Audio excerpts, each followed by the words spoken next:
let's do an A minor blues scale. Okay, open A,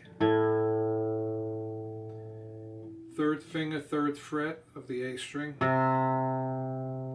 open D string, first finger, first fret of the D string, second finger, second fret of the D string, open G string, second finger, second fret of the G string. Don't move your hand. Now we're going to go backwards.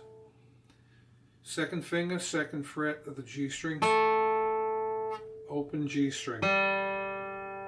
Second finger, second fret of the D string, first finger, first fret of the D string, open D string.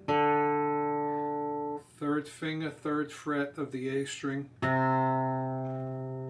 and open A. Okay, so that was an A minor blues scale.